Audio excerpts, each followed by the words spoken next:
अस्सलाम वालेकुम दोस्तों, आज मैं इस लेक्चर में आप सबको यूनिट नंबर 3 के इंपॉर्टेंट न्यूमेरिकल्स कराऊंगा। तो इसमें सबसे पहले देखें, जो पहला न्यूमेरिकल है तो यहाँ पे एक शेप दिखिए जो कि सिलेंड्रिकल फॉर्म में है। तो ये देखें, ये जो शेप है ये एक इलेक्ट्रिक फील्ड लाइन में पड़ी है, यानी जहाँ पे इलेक्ट्रिक फील्ड लाइंस गुजर रही हैं। यानी कि ये जो शेप है ये इलेक्ट्रिक फील्ड लाइन में गुजर रही हैं। ये देखें, ये इलेक्ट्रिक फील्ड लाइन जो गुजर रही हैं ये उसकी निशानी है कि यहाँ से इलेक्ट्रिक फील्ड लाइंस गुजर रही हैं। अब वो हमें क्या कह रहा है, वो हमें कह रहा है कि फाइंड करो, फ्लक्स फाइंड करना है। ये जो क्लोज सरफेस है इसके लिए हमने फ्लक्स फाइंड करना है। और फ्लक्स का जो फार्मूला है वो क्या है, फ्लक्स 1 प्लस फ्लक्स 2 फ्लक्स 3। अब ये कैसे बना है, इसके लिए हमें डायग्राम को समझना पड़ेगा।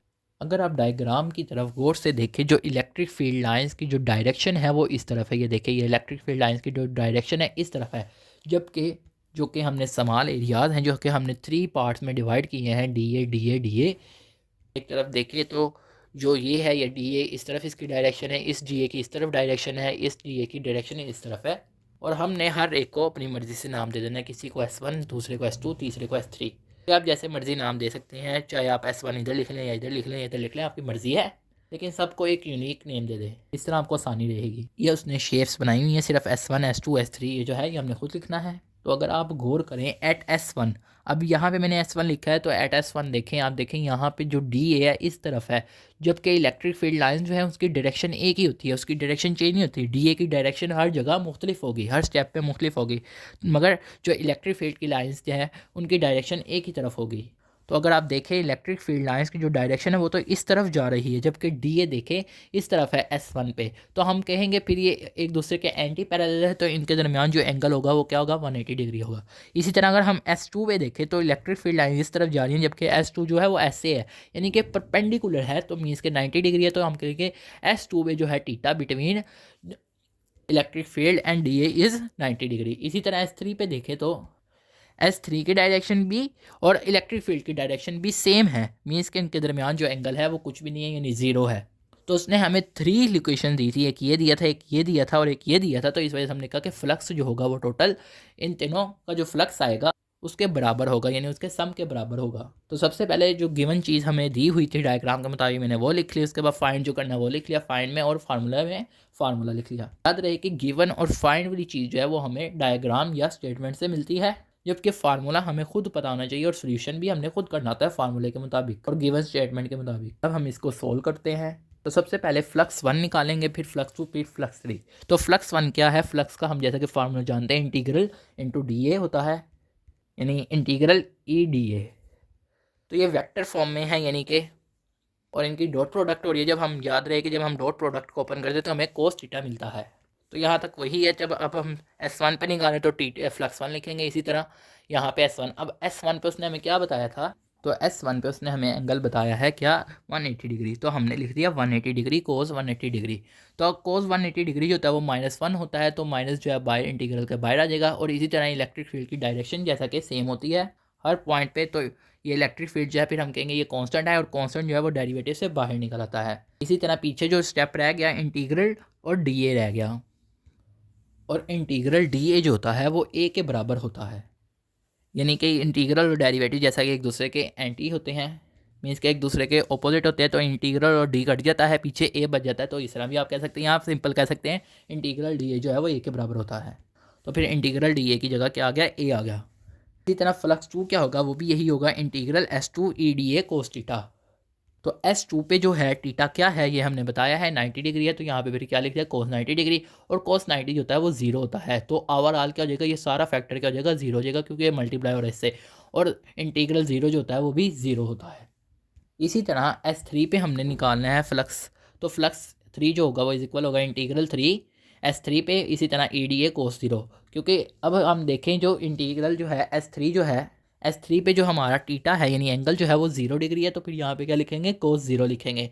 तो कोस 0 जो होता है वो 1 होता है, तो 1 जो है मल्टीप्लाई होगा, तो ये ई डी ए आ जाएगा यहाँ पर। इसी तरह ई जो है जैसा कि मैंने बताया कॉन्स्टेंट है, ई बाहर निकल आएगा, और इंटीग्रल डी ए, और इंटीग्रल डी ए जो होता है वो ए के बराबर होता है। तो उसने हमें कहा था कि फ्लक्स निकालना है। तो फ्लक्स क्या होता है, flux 1 plus flux 2 plus flux 3। तो फ्लक्स 1 लिखा जो कि क्या आया था, -E आया था। इसी तरह फ्लक्स 2 क्या आया, 0 आया, 0 लिख दिया। इसी तरह फ्लक्स 3 क्या आया है, E आया, तो E है। तो ये देखिए जब हम इन सबको आपस में करेंगे, ये E ए प्लस में है, ये माइनस में है, तो इन दोनों कट हो जाएंगे। तो जब ये कट होंगे तो हमारा आंसर जो है फ्लक्स जो है वो 0 आ जाएगा। ये हमारा इसका फाइनल आंसर है इस न्यूमेरिकल का। इसी तरह हमें दूसरे न्यूमेरिकल में ये डायग्राम दी गई है और हमें ये चीज़ें गिवन दी गई हैं और हमें कहा गया कि फाइंड करना है EL, ER और EC। सबसे पहले समझते हैं कि ये डायग्राम क्या है। ये डायग्राम असल में ये है कि इसमें infinite sheet of positive charge है। इसी तरह अगर हम इस डायग्राम को देखें तो इसमें infinite sheet of negative charge है। जैसा कि आप जानते हैं पॉजिटिव जो होते हैं, पॉजिटिव चार्जेस होते हैं, उनकी डायरेक्शन आउटवर्ड होती है, तो फिर उनकी इलेक्ट्रिक फील्ड भी जो होगी वो आउटवर्ड होगी। यहाँ पे देखें इसकी भी आउटवर्ड है, इसकी भी आउटवर्ड है, इस तरह। इसी तरह नेगेटिव चार्जेस की जैसा कि आप जानते हैं इनवर्ड होती है डायरेक्शन, तो इस वजह से यहाँ पे देखें जो इनफाइनाइट शीट ऑफ चार्ज होगा उसमें जो इलेक्ट्रिक फील्ड होगी वो भी इनवर्ड होगी। ये देखें इस तरफ से भी अंदर को है, इस तरफ से भी अंदर को, यानी इनवर्ड है। ये डायग्राम तो उसने बनाई होगी, तो ये समझाने के लिए था कि किस तरह E- है और प्लस। तो ये चीज़ें हैं जो मैंने अब दोबारा लिखी हैं, मज़ीद इजाफे लिखी हैं, तो ये भी लिखनी है। ये मैंने इस वजह से पहले ताकि आपको पहले मैं डायग्राम सही तरह समझा सकूँ। अब ये देखें यहाँ पे ये जो E- है ये इस तरफ है, तो इसी तरह E- ये वाला जिस तरह इधर लिखा हुआ है ये इस तरफ लिख लिया। इसी तरह यहाँ पे E+ जो है ये इस तरह लिखा हुआ है, तो यहाँ पे भी लिख लिया और E+ इस तरह भी लिख लिया। याद देखें E+ की डायरेक्शन इस तरफ ये है, तो फिर ये आगे की तरफ भी यही होगी। इसी तरह यहाँ पे भी यही होगी। इसी तरह E- की डायरेक्शन इस तरफ है, तो फिर और अगर हम इसके इस तरफ देखें तो E- की डायरेक्शन क्या है, इस तरफ है, तो इसी तरह फिर इसके इस तरफ भी E- की डायरेक्शन वही होगी। तो ये वैसे ही समझाने के लिए कि इसकी डायरेक्शन किस तरह है, तो ये चीज़ इतनी ज़्यादा इंपॉर्टेंट नहीं है, थोड़ी बहुत है। तो आगे चलते हैं। तो अब यहाँ पे देखें इसने गिवन जो हमें दिया हुआ है, गिवन में इसने हमें दिया हुआ है ये सरफेस चार्ज डेंसिटी दी हुई है। तो ये प्लस का मतलब ये है कि ये प्लस जो surface plus infinite sheet of charge है ये इसकी है। इसी तरह माइनस का मतलब है जो minus infinite sheet of charge है ये उसकी सरफेस चार्ज डेंसिटी है। तो इसने हमें गिवन दी हुई है माइनस, सिर्फ उसने बताने के लिए है कि माइनस की, याद रहे कि ये वाला माइनस का मतलब सिर्फ बताने के लिए है। वैसे माइनस हमारे साथ सॉल्व करते हुए हम ये माइनस नहीं लिखेंगे, ये सिर्फ बताने के लिए नेगेटिव चार्ज किया और पॉजिटिव चार्ज किया है। अब उसने हमें कहा है कि EL, ER और EC फाइंड करना है और इनका फार्मूला जो है वो ये है। तो EL का मतलब ये है कि ये EL है, ये हिस्सा यानी कि EL निकालनी है, और ये ER है और ये EC है। उसने ये भी बताया हुआ है कि EL का मतलब यानी कि ये है कि हमने लेफ़्ट साइड पे इलेक्ट्रिक फील्ड निकालनी है, इसी तरह हमने राइट साइड की निकालनी है, इसी तरह हमने EC यानी बिटवीन दोनों शीटों के जो बिटवीन है इलेक्ट्रिक फील्ड कितनी है वो निकालनी है। अब अगर आप यहाँ पे देखें तो ये EL वाला सेक्शन मैंने कहा है, तो EL जो है वो इज इक्वल है E- माइनस E+। इसी तरह यहाँ पे देखें ER जो है E+ माइनस E-, और इसी तरह EC जो है E+ प्लस E-। अब हमें ये कैसे पता चलेगा कि इनके दरमियान माइनस आएगा प्लस आएगा, तो परेशान होने की ज़रूरत नहीं, अभी पता चल जाएगा आपको। तो वैसे ही आप ये याद करने के लिए एक ट्रिक याद रख लें कि अगर इस तरफ एरो है तो ये पॉजिटिव साइन आएगा उसके साथ, अगर इस तरफ एरो है तो नेगेटिव साइन आएगा। तो अगर आप देखें E+ के साथ जो है एरो वो इस तरफ है, मीन्स के E+ के साथ जो साइन आएगा वो आएगा नेगेटिव। इसी तरह अगर आप E- का एरो देखें तो E- का एरो इस तरफ है यानी कि यूँ है, तो फिर E- के साथ जो है प्लस आएगा या कोई भी चार्ज नहीं आएगा, क्योंकि हम प्लस लिख भी सकते हैं और नहीं भी लिख सकते अगर किसी चीज़ का, लेकिन अगर माइनस हो तो हम ज़रूर लिखते हैं। इसी तरह अगर आप ER को देखें तो ER की तरफ जो एरो है वो इस तरफ है E+ का, तो फिर यानी कि इस तरफ है तो पॉजिटिव। इसी तरह अगर हम देखें E- का जो एरो वो इस तरफ है तो नेगेटिव, यानी कि E- के साथ जो है फिर क्या आएगा, नेगेटिव साइन आएगा। तो यहाँ पे हमने E- के साथ नेगेटिव साइन रख दिया। इसी तरह EC देखें तो EC में देखें दोनों एरो जो हैं वो इसी तरह हैं, यहाँ पे भी देख लें, यहाँ पे भी देख लें, यहाँ पे भी देख लें, तो फिर इस वजह से दोनों के साथ प्लस आएगा। इस तरह ये इक्वेशन बनेगी। हमें ये तो पता चल गया, लेकिन हमें ये कैसे पता चलेगा E- क्या है, E+ क्या है। जैसा कि हम E का जनरल फार्मूला जानते हैं इनफाइनाइट शीट ऑफ चार्ज की वजह से, वो क्या होता है, surface charge density divide 2 into epsilon not, ये होता है। तो अगर अब E- का, तो फिर E- में फिर क्या होगा, ये सरफेस चार्ज डेंसिटी माइनस वाली आएगी। अगर E+ वाला है तो सरफेस चार्ज डेंसिटी प्लस वाली आएगी।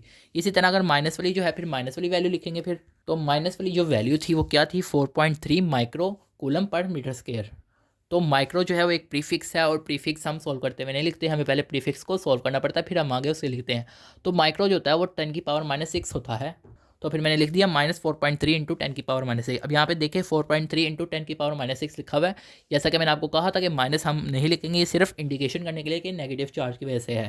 तो इस वजह से जब हम सॉल्व करेंगे तो यहाँ पे हम इसके साथ माइनस नहीं लिखेंगे। डिवाइड 2 इंटू एप्सिलॉन नॉट की जो वैल्यू होती है वो होती है 8.85 मल्टीप्लाई 10⁻⁻12।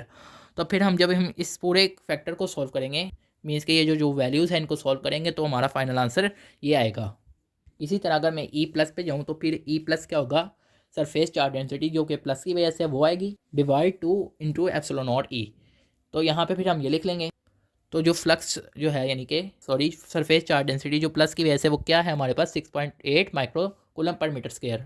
तो फिर हम ये लिख लेंगे नीचे और उसके बाद नीचे फिर वैल्यूज़ लिखेंगे और फिर हमारा ई प्लस भी निकल आएगा। तो हमें ई प्लस भी फाइंड हो गया और ई माइनस भी फाइंड हो गया। तो अब हम ये चीज़ें जो है आराम से निकाल सकते हैं और अपना न्यूमेरिकल सॉल्व कर सकते हैं। तो ई एल का क्या फार्मूला है? ई एल का फार्मूला है E minus minus E plus.